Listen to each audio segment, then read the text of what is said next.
If you are experiencing hot, shiny, painful breasts at the moment, this is actually called engorgement, and it's a general congestion of blood and milk and lymph.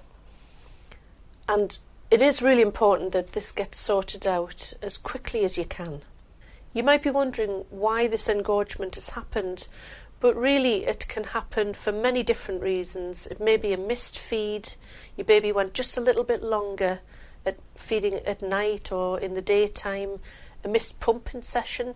You may have been trying to wean from the breast too quickly perhaps, or feeding your baby on a schedule. Any of those things can be a reason for engorgement, and it can certainly happen out of the blue.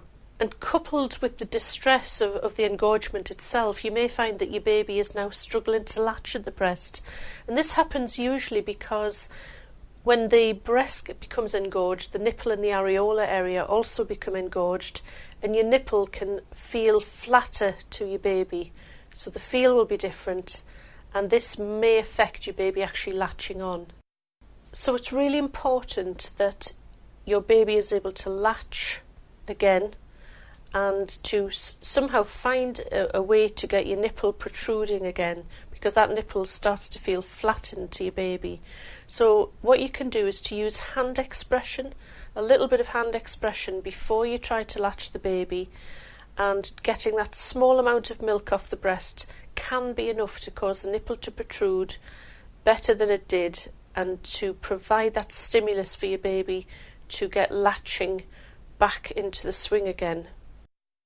Now, if you find that the hand expression itself is not really helping adequately to enable your baby to attach, another technique called reverse pressure softening can be a very, very useful thing to do to aid the protruding of the nipple again.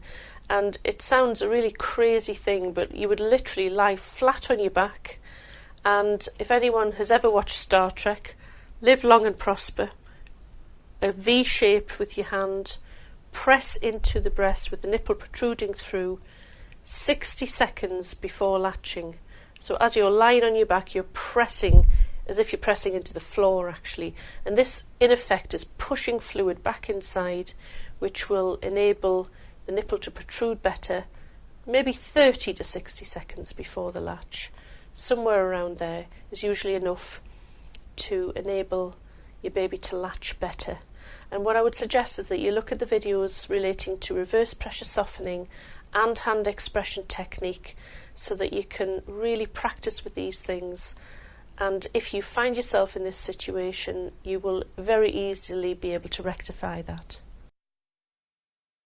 And secondly, it's really important that you have the best latch at the breast, so that your baby is able to drain that breast as well as possible. And offer both breasts at each feed. Let your baby feed for as long and as often as he wants. When you feel that he has drained the breast as well as he's going to do, then offer the other side. And watch his feeding cues. Bring your baby to the breast as frequently as is needed throughout the night and the day to keep your breast as soft as possible. Thirdly, it's important that you use a combination of warmth and cold. Now, first of all, between feeds, a cold compress. Now, that can be a bag of frozen peas, if you want, wrapped in a thin dish towel, placed on your breast for maybe 15 minutes. That will help to relieve any congestion that's going on. But then you need warmth, maybe 5 minutes just before latching your baby. So a bath, a shower, a warm compress on the breast, and massage, coupled that with massage.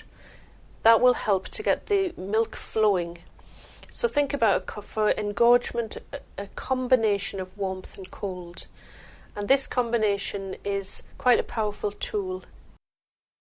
And it may be necessary for you to take an anti-inflammatory medication like ibuprofen, 400 milligram dose, just to help to keep any inflammation down while you're experiencing this engorgement. But please be assured that engorgement it's a temporary situation, and breastfeeding will be able to go ahead as normal.